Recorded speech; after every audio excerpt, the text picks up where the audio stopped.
Bonjour à tous, nous nous retrouvons pour cette deuxième vidéo sur le chapitre statistiques à deux variables, vidéo dans laquelle nous allons voir le test d'indépendance du qui-2. Alors, on a vu dans la vidéo de présentation que la première problématique était d'arriver à déterminer s'il est raisonnable de penser que deux variables sont corrélées. Il existe un test qui est celui-ci, qui va être relativement efficace dans le cas des tableaux croisés, donc des tableaux de contingence. On regarde un petit peu comment on s'y prend, et puis ça va nous faire découvrir aussi tout un ensemble de raisonnements logiques qui vont nous être utiles en statistique et puis plus tard en statistique inférentielle ou en loi de probabilité. On a affaire en fait à un objet qui dépasse le cadre des simples statistiques descriptives à deux variables. Un exemple d'approche, donc ici deux variables sont croisées, et l'hypothèse à tester est celle de leur indépendance. Alors ça n'est pas quelque chose qui fait partie d'un exemple, d'accord? Je redis des généralités. Nous sommes sur des stats à deux variables et nous testons leur indépendance. Ce sont dans les titres. Ce qu'il faut en fait, c'est évaluer la différence entre observation et théorie par un paramètre global qui va s'appeler qui de calculer. Alors, c'est une lettre grecque. C'est même une des dernières lettres de l'alphabet grec, je crois que c'est la 22e de mémoire, donc qui s'écrit comme un X majuscule mais un peu arrondi, et ça se prononce Ki2. Ça c'est international, hein, Chi square en anglais, ça peut s'écrire CHI en traduisant ça dans notre alphabet à la place de KHI, mais peu importe, Ki2 calculé. Alors, cet outil, on est en train de s'apercevoir qu'il va être décrit par un nombre. D'accord? C'est un paramètre global. Et puis le fait que dans sa notation il y a un carré signifie que ça va être un nombre positif. Mais pour l'instant, ça n'est qu'un symbole. Alors qu'est-ce que ça veut dire évaluer la différence entre observation et théorie? Alors c'est maintenant qu'on va prendre un exemple d'approche. Hypothèse à tester. H0, genre et QI sont indépendants dans la population. Alors je ferai plusieurs vidéos sur les tests d'hypothèse en statistique, mais on démarre toujours sur une hypothèse que l'on nomme hypothèse nulle, celle qui est attestée justement et qui va être notée H indice 0. Donc ici, puisqu'on a affaire à un test d'indépendance, on va considérer que deux variables sont indépendantes. Alors c'est l'hypothèse évidemment de départ et c'est ce qu'on va essayer d'infirmer. Donc le fait d'être un homme ou une femme et le QI sont deux paramètres ou variables indépendantes dans la population. Alors, on peut penser que ça peut être vrai ou pas. On peut se dire non, globalement, les hommes sont plus intelligents que les femmes ou le contraire. On peut se dire plein de choses, mais à un moment donné, il faut le savoir. Et on est toujours confronté à un problème dans la pratique, c'est que jamais on ne va tester le QI de chaque personne dans la population. C'est évidemment beaucoup trop important, volumineux, et donc on n'a ni le temps ni l'argent de le faire. Donc on est confronté à ça, donc qu'est-ce qu'on fait? On prend un échantillon de personnes, et à partir de cet échantillon, on va essayer de faire de l'inférence, c'est-à-dire à savoir si on peut raisonnablement penser que dans la population, on peut conclure telle ou telle chose. Et donc c'est ce qui va nous amener à cet exercice justement. Je prends un échantillon de 20 personnes qui se compose de 8 hommes et 12 femmes, et je vois les résultats de mon échantillon. Et cet échantillon me donne ça. Chez les 12 femmes, 3 ont eu un QI inférieur à 100 et 9 supérieur à 100. Et chez les 8 hommes, c'est plutôt le contraire, hein, 6 inférieur à 100, 2 supérieur à 100. Alors, dans la vie courante, on est souvent confronté à ce genre de choses et on a souvent envie d'en tirer des conclusions générales sur une population. Dès que vous voyez un petit échantillon de personnes et que vous vous dites ah bah tiens, dans cet échantillon les choses se sont passées comme ça, donc dans la population c'est comme ça, bah, c'est un biais que l'on connaît tous et qu'on est tous tentés d'appliquer. Y compris à un seul individu d'ailleurs, hein. Il suffit de voir une personne qui est suisse et qui a tel caractère, hop, ça y est, on a vite fait de se dire les Suisses ont tel caractère. Donc là, le test du Ki2, il est vraiment un des outils les plus performants pour nous aider à savoir si on peut extrapoler ce genre de résultat ou cette tendance dans la population. est-ce qu'on peut penser que les hommes et les femmes sont inégalement intelligents dans la population? Donc, est-ce qu'on peut rejeter H0? Alors pour ça, il va falloir évaluer la différence entre l'observation, ce qu'on vient d'observer dans notre échantillon, et la théorie. Alors, des valeurs qu'on aurait théoriquement dû avoir sous couvert de H0. Alors ce mot théorie, je ne l'aime pas trop personnellement, je préfère utiliser les valeurs moyennes qu'on obtiendrait.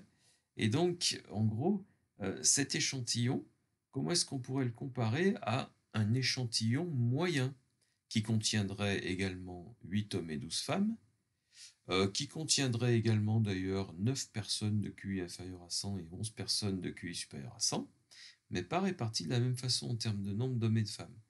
C'est-à-dire tous les échantillons pris dans la population française par exemple, qui conserveraient ces mêmes propriétés de sous-totaux et de total général. Issus de la population française, ben, il y en a un paquet. Et donc les répartitions 3, 6 et 9, 2, la répartition 3, 6, 9, 2 n'est pas unique du tout, il y en a plein d'autres, des possibilités. Mais quel est l'échantillon moyen que l'on pourrait sortir de toutes les possibilités? Eh bien, c'est justement ça qu'il faut, dès le départ, là, être capable de formuler.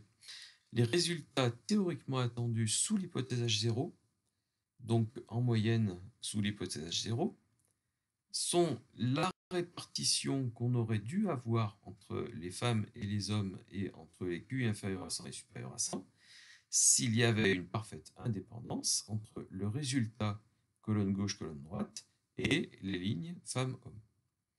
Or, s'il y a une parfaite indépendance entre ces deux variables, c'est que les répartitions des femmes et des hommes doivent être proportionnelles. Elles ne peuvent pas être égales puisque les sous-totaux des lignes femmes et hommes ne sont pas égales, mais au moins elles doivent être proportionnelles si elles sont indiscernables. Et donc c'est exactement ça qu'on doit construire. La répartition sous forme d'un tableau de proportion. Or, comment compléter un tableau de proportion quand on connaît déjà suffisamment de valeurs? Eh bien, par pendu en croix. Le nombre attendu en moyenne en haut à gauche, c'est tout bêtement 9 fois 12 sur 20. Et ainsi de suite. En bas à gauche, 9 fois 8 sur 20. Et puis pour la deuxième colonne, 11 fois 12 sur 20, 6,6. Et 11 fois 8 sur 20, 4,4. Ce tableau nous montre une répartition qui est identique des femmes et des hommes en fonction du QI. Et tenant compte, bien entendu, du fait qu'on ait 12 femmes et 8 hommes. Alors, on n'est pas encore au Qui2 ici. Simplement, on a un échantillon observé et on a sous les yeux l'échantillon moyen théoriquement attendu si on en croit l'hypothèse H0. Et donc, toute la question est de savoir maintenant, c'est si le résultat qu'on a obtenu dans notre échantillon est tellement décalé par rapport à l'échantillon moyen qu'on peut penser que l'échantillon moyen ne reflète pas la réalité et que donc H0 ne reflète pas la réalité dans la population. Comment est-ce qu'on calcule la distance entre deux tableaux? Eh bien, c'est justement le rôle de Qui2 calc. Qui2, c'est une distance entre deux valeurs obtenues. Et Qui2 calc, c'est une somme de distances qui va représenter la distance globale entre les deux tableaux. Comment est-ce qu'on calcule un Qui2? On calcule un Qui2, c'est une règle immuable, par la différence entre valeur observée et valeur théorique, différence mise au carré, le tout redivisé par la valeur théorique. Alors, je ferai une vidéo là-dessus où je décrirai plus précisément la loi du Qui2. Cette loi du Qui2 est issue d'une somme de variables qui sont elles-mêmes normales, mises au carré chacune, etc. Donc il y a plein de choses à dire là-dessus. Et pour l'instant, on s'en tient à cette recette.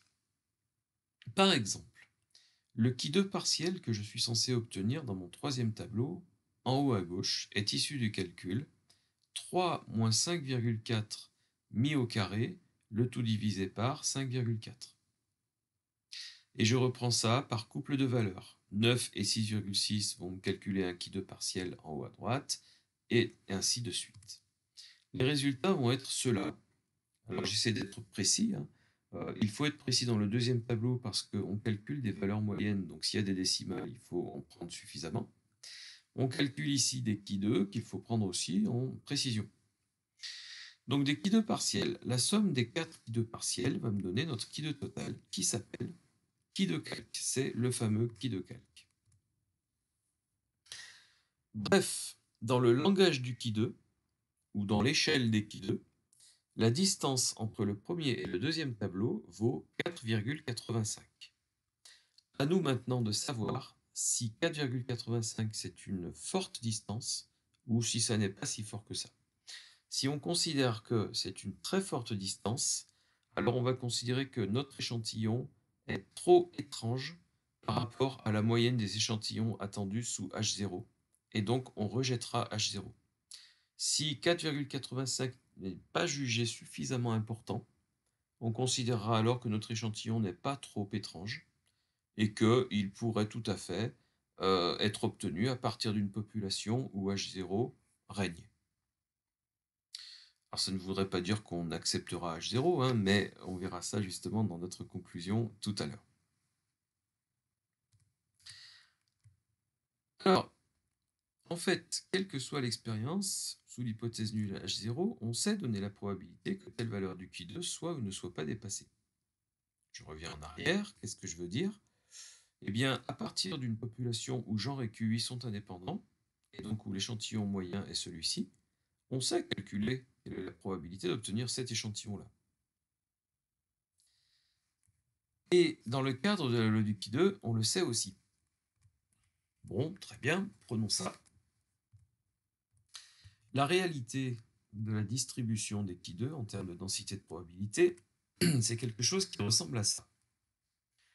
Alors, petite parenthèse pour les puristes ou ceux qui sont allés un petit peu plus loin dans le cursus, cette courbe de Qui2 dépend d'un paramètre qui s'appelle le nombre de degrés de liberté de la loi du Qui2 dans laquelle on travaille, et ne correspond pas exactement à l'exemple que j'ai cité précédemment. Notre exemple concernerait plutôt une courbe qui montre une tendance vers plus l'infini lorsque l'abscisse tend vers 0, et on tend vers 0 lorsque l'abscisse tend vers plus l'infini. Mais disons que dans la grande majorité des cas, une courbe de Qui2 a cette allure. Alors pourquoi est-ce qu'elle aurait cette allure? Alors déjà, on sait que les Qui2 sont des valeurs positives. Vu la formule qui permet de les calculer, on ne peut pas obtenir de valeurs négatives. Donc déjà, on est sur R+.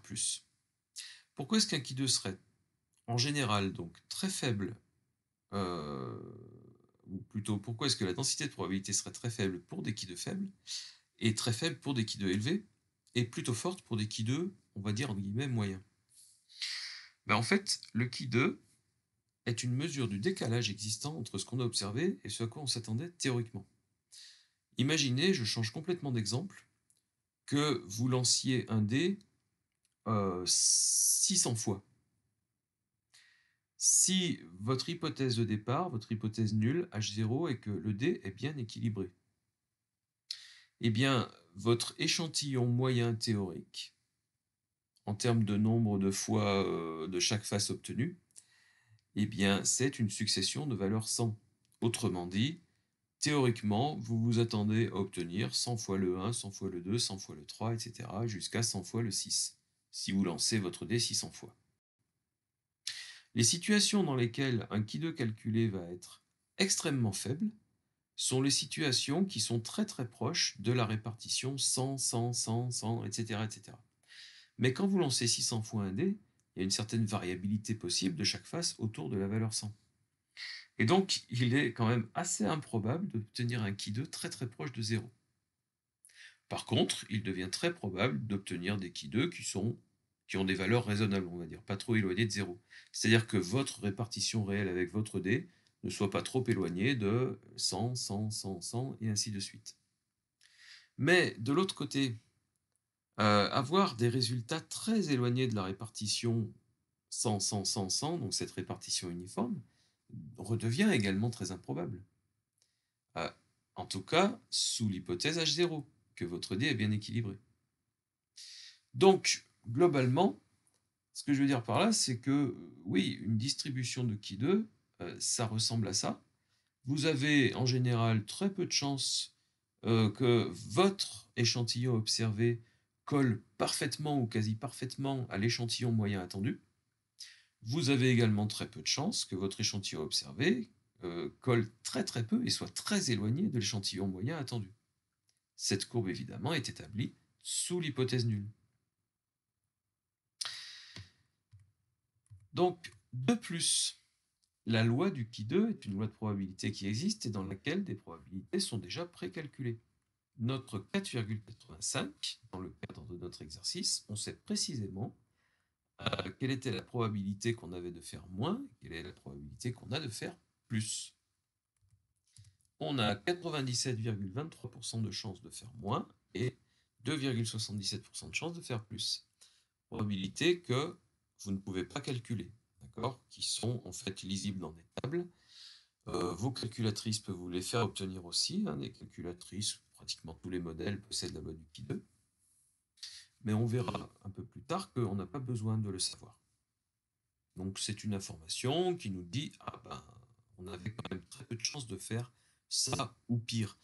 Ce qui nous dit que notre échantillon obtenu est quand même très éloigné de l'échantillon moyen attendu. Bien, ça c'est la réalité, en tout cas c'est ce qu'est capable de nous donner la loi du qui 2. J'aurai l'occasion, dans des cas simples comme l'exemple QI et homme-femme, de faire une vidéo sur le test exact de Fisher qui montrera bien que la loi du qui 2 est en fait une approximation d'une loi discrète. Parce que notre exemple de départ, il est discret. Bon, ça méritera une vidéo, évidemment, mais là nous allons poursuivre dans le sens que je suis en train d'imprimer, parce que ce qui nous intéresse dans cette partie-là, c'est vraiment le mécanisme du test d'indépendance du qui 2. Très bien, notre exemple nous a fait calculer un qui 2 de 4,85. La loi du qui 2 est capable de nous dire, eh bien, c'est plutôt improbable, puisqu'on n'avait que 2,77% de chance de faire pire. Mais les informations auxquelles vous aurez accès vont être moins précises que ça. En fait, lorsque vous avez calculé 4,85, vous ne saurez pas. À moins qu'on vous le demande sur une calculette, mais a priori, vous ne saurez pas quelle est la probabilité d'être inférieure, quelle est la probabilité d'être supérieure. Par contre, vous aurez accès à une table du qui 2 qui va vous donner un certain nombre de jalons avec quelques probabilités correspondantes. Donc vos possibilités, elles viennent d'une table de valeurs précalculées dont j'affiche ici 4 exemples. Elle fonctionne avec des valeurs prises 4 par 4. Cette table, on la verra juste après. Et en fait, cette table sera capable de vous dire, eh bien, il y avait 1% de chance de dépasser 6,64 avec l'exemple homme-femme et QI. C'est-à-dire que c'est déjà prévu dans la loi du qui 2. Il y avait 2% de chance de dépasser 5,41. Il y avait 5% de chance de dépasser 3,84 et il y avait 10% de chance de dépasser 2,71. Donc vous ne savez pas que la p-valeur de votre qui 2 est de 2,77%. Encore une fois, c'est un terme que vous avez pu entendre par ailleurs et que je prends ici, mais j'arrêterai de le citer dans ce chapitre. Votre p-valeur est de 2,77%. Vous n'en savez rien. Mais par contre, grâce aux 4 valeurs du formulaire de la loi du qui 2, vous saurez qu'elle était entre 2 et 5%. Ça a l'air très imprécis dit comme ça, mais c'est suffisant quand on fait un test statistique parce que on s'intéresse plus au seuil qu'on est en train de fixer qu'à une valeur beaucoup plus précise. Ce qu'il nous faut savoir, c'est est-ce qu'on a dépassé tel ou tel seuil en termes de pourcentage ou pas. Quand on fait un test en statistique, on fixe à l'avance le seuil que l'on veut prendre et qui nous servira de limite. Donc, par exemple, si on dit, eh bien, faisons un test au seuil de 5%, ok, on fait notre calcul, 4,85, ah tiens, on a dépassé le seuil. Par contre, si dès le départ, les conditions étaient faites un test au seuil de 2%, notre même 4,85 n'aurait pas dépassé le seuil de 2%. Donc on réexpliquera à la fin, en conclusion d'un exercice, ce que signifie exactement ce qu'on est en train de dire ici. En tout cas, c'est plutôt rassurant d'ailleurs, On ne veut pas atteindre cette précision-là de résultat, mais on veut simplement savoir si on a dépassé tel ou tel seuil. Très bien.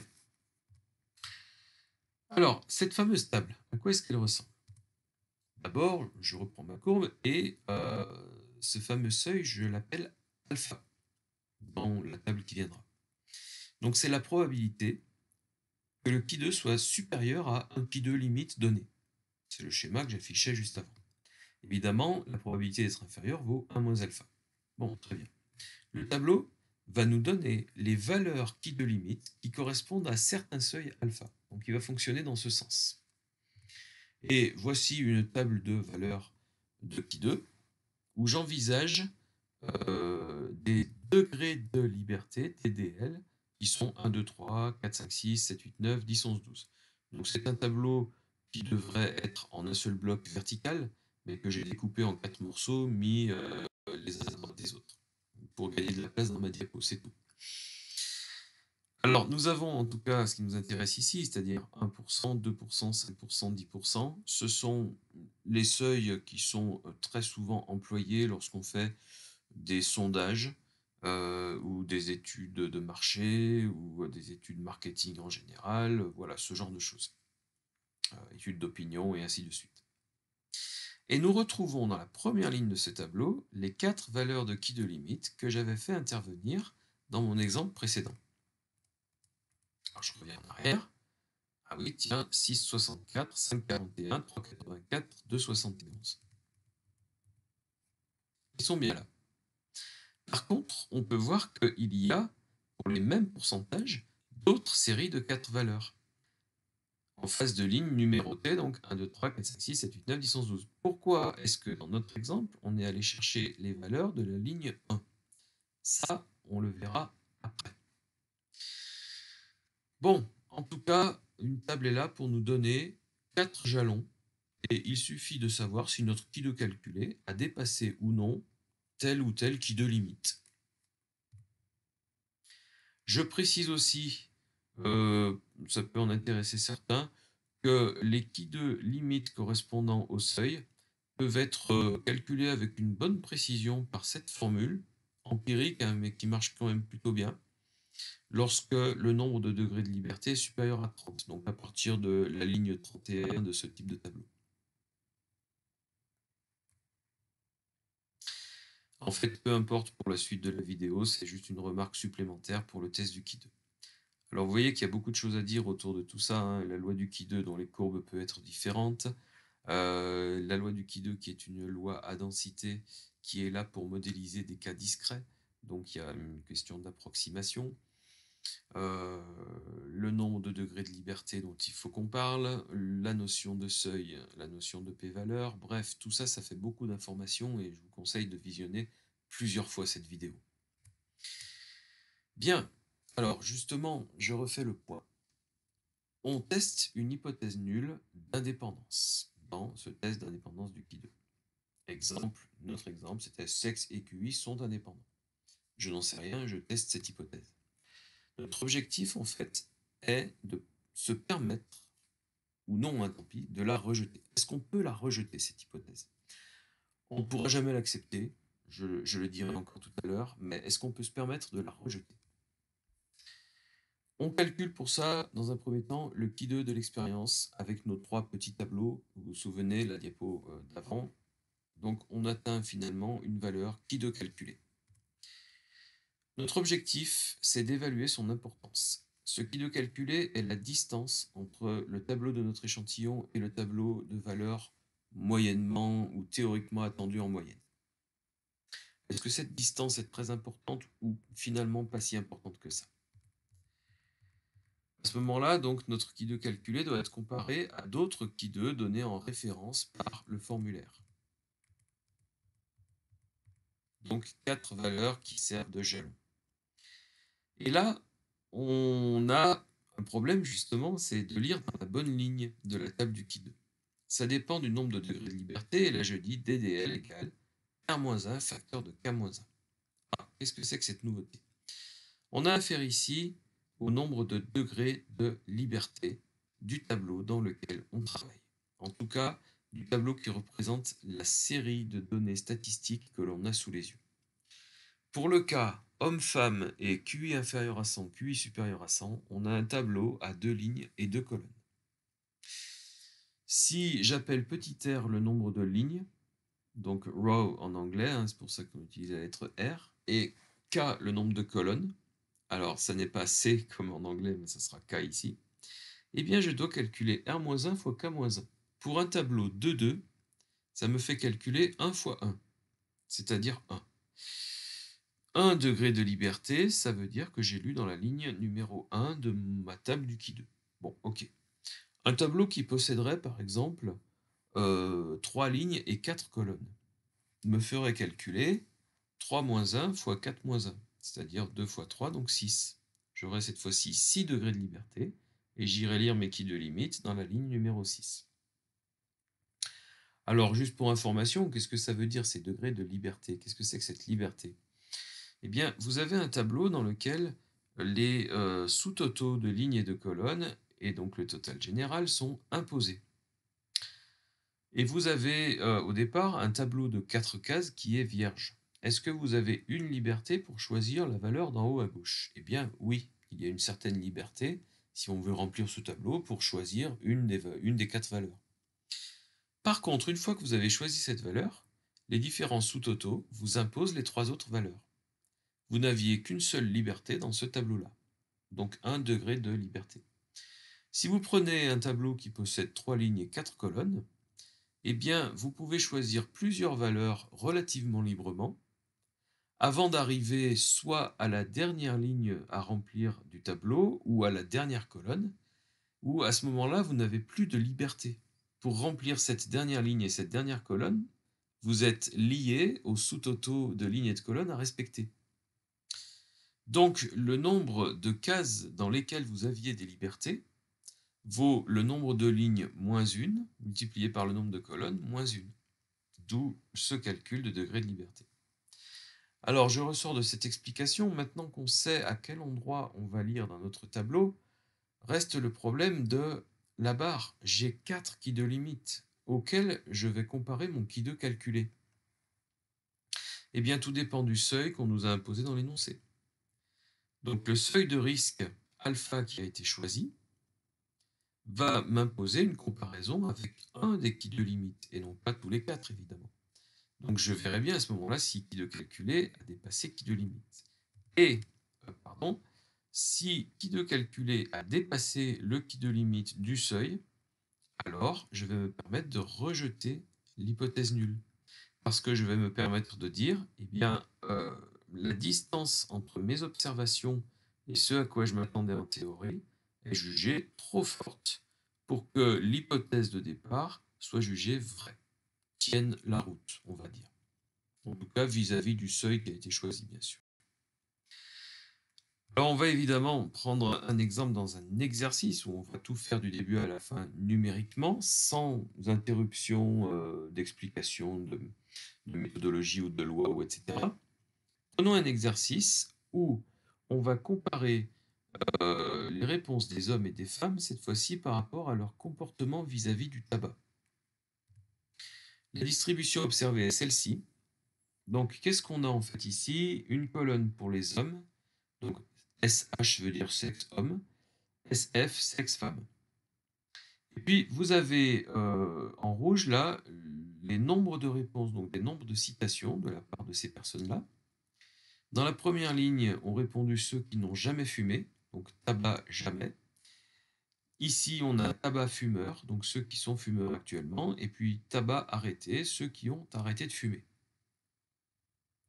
Alors, on se rend bien compte que dans notre échantillon, la distribution des hommes et celle des femmes ne sont pas proportionnelles. D'accord? Il y a quand même chez les hommes une grosse différence entre la deuxième et la troisième valeur qui est moins nette chez les femmes. Bon, d'accord. Mais ça, c'est un échantillon. Le test du Qui 2 est là pour nous dire, est-ce que cette différence observée dans l'échantillon, on peut l'extrapoler à une différence supposée dans la population, entre hommes et femmes? Eh bien, on va devoir dérouler tout notre test. Première étape, calculer les sous-totaux et le total général de notre tableau. Deuxième étape, établir la distribution théoriquement admise sous H0. Qu'est-ce que c'est H0 au fait? Eh bien sûr, l'indépendance. On a affaire à des tests d'indépendance. Donc notre hypothèse H0 est que dans la population totale, les hommes et les femmes ont le même rapport au tabac. D'accord? Et donc sexe et rapport au tabac sont indépendants. Donc dans la population totale, les deux répartitions seraient parfaitement proportionnelles.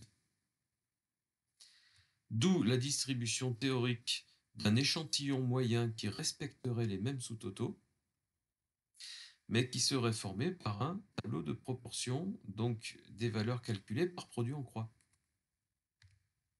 Par exemple, pour calculer la valeur manquante ici, eh bien je calculerai 51 fois 57 sur 117. Résultat, 24,85. En arrondissant à 2 décimales, c'est pas trop mal. Disons que dans le cas général, si vous prenez 4 chiffres significatifs, vous avez une précision qui commence à être acceptable pour la suite. Très bien, et puis on peut continuer. Avec ce produit en croix, je vais calculer la valeur qui se trouve à cet endroit-là. Et ainsi de suite. Alors, je pourrais me passer de produit en croix au fait à partir d'un certain moment, parce que par soustraction avec les sous-totaux de lignes et de colonnes, je peux en déduire les valeurs manquantes. Donc je ne suis pas obligé de faire des produits en croix partout. En tout cas, ce qui va arriver, c'est ce tableau-là. Ce tableau est un tableau de proportion, et bien que ça ne soit pas évident à voir comme ça, hein, mais nos deux colonnes sont deux listes parfaitement proportionnelles cette fois-ci. Alors on voit que ce tableau théoriquement attendu est décalé par rapport à ce qu'on a observé. Et les qui 2 sont là justement pour nous faire calculer à leur manière ces décalages. Et donc, 6 fois de suite, je dois calculer valeur observée moins valeur théorique, le tout au carré sur valeur théorique. Voici les 6 résultats qu'on est censé obtenir, et voici leur total, qui s'arrondit très bien à 5,3.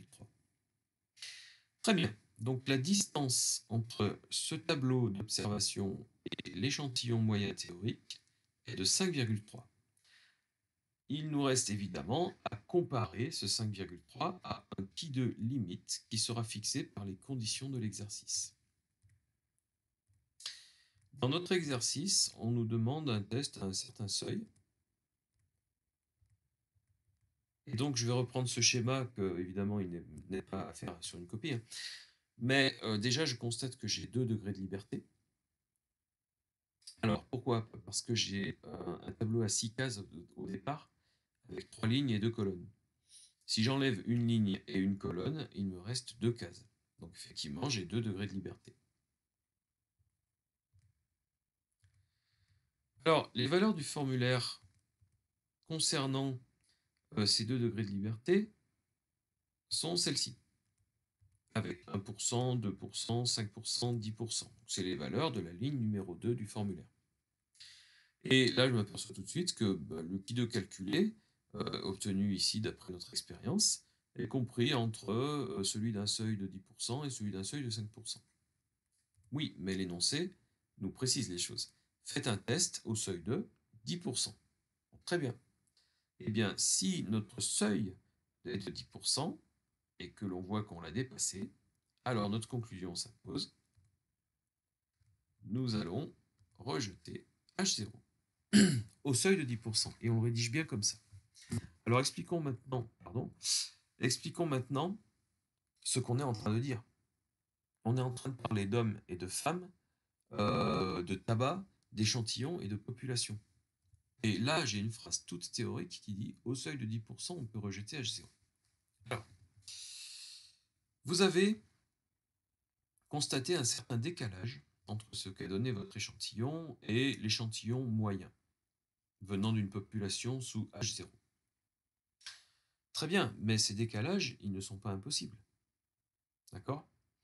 Ce résultat de 5,3, qui nous cantonne à des pourcentages compris entre 5 et 10%, 5 et 10, est là pour nous dire, eh bien, il y avait entre 5 et 10% de chances, peut-être 7 ou 8%, hein, de tomber sur un échantillon qui nous donne plus que 5,3 sous l'hypothèse H0. C'est-à-dire dans une population où les hommes et les femmes ont exactement le même rapport au tabac,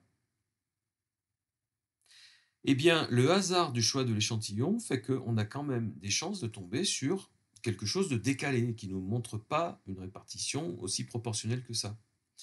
Et en particulier, il y a entre 5 et 10% de chances de tomber sur un décalage qui soit à tel point qu'il nous conduise à un Ki2 de 5,3, ou pire, d'accord, ou plus élevé. Donc, ce résultat de 5,3 et cette localisation-là sur mon schéma ne me dit absolument pas que H0 est fausse. Il me dit qu'il n'y avait pas beaucoup de chances pour que H0 étant vrai, on tombe sur un Ki2 de 5,3 ou plus. Maintenant, le seuil. L'exercice nous fixe un seuil de 10% pour la conclusion du test.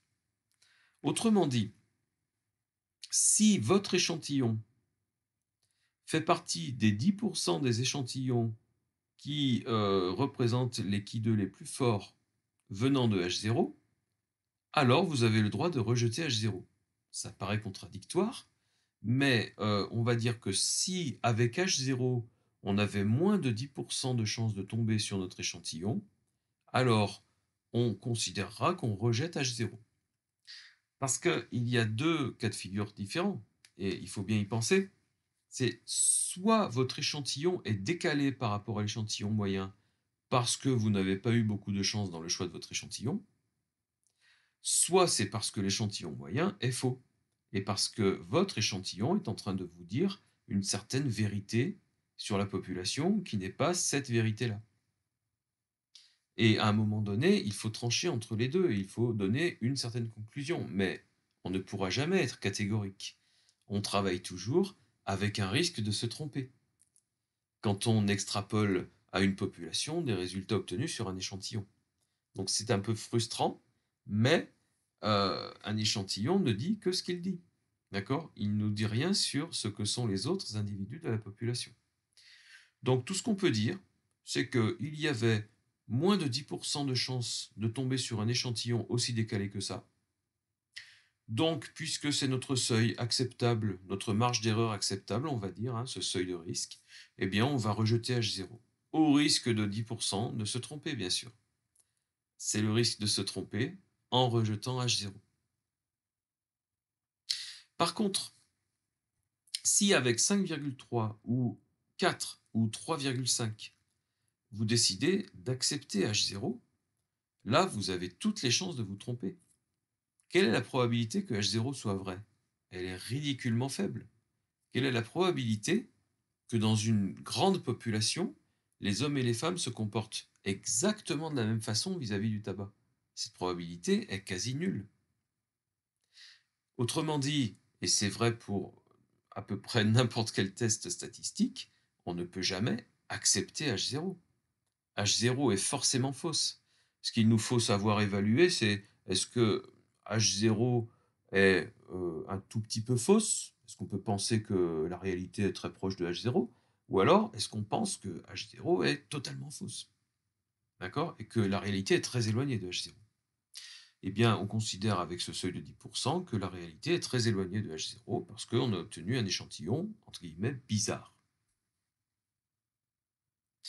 Donc, je résume ici pour conclure. Si Ki2 calculé dépasse Ki2 limite, alors vous pouvez rejeter H0 au seuil choisi. Si Ki2 calculé ne dépasse pas Ki2 limite, alors au seuil, vous ne pouvez pas rejeter H0. Donc ça veut dire que vous n'êtes pas assez sûr pour rejeter H0.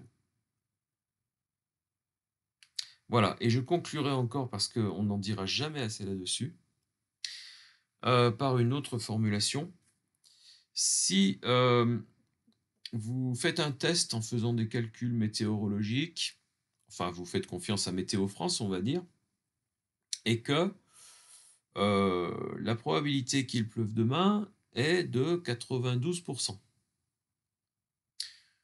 Pour vous, être sûr qu'il pleuve demain, c'est quelque chose qui devrait dépasser 95% de chance.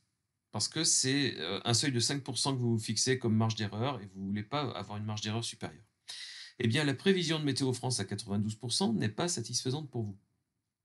Mais si vous n'avez pas atteint les 95% de chances qu'il pleuve demain, vous n'allez pas non plus en conclure qu'il ne va pas pleuvoir demain. Autrement dit, si vous n'êtes pas assez sûr pour rejeter H0, ça n'est pas pour ça que vous allez vous mettre à accepter H0. Alors qu'il y a quand même, dans mon exemple, 92% de chances qu'il pleuve demain. D'accord?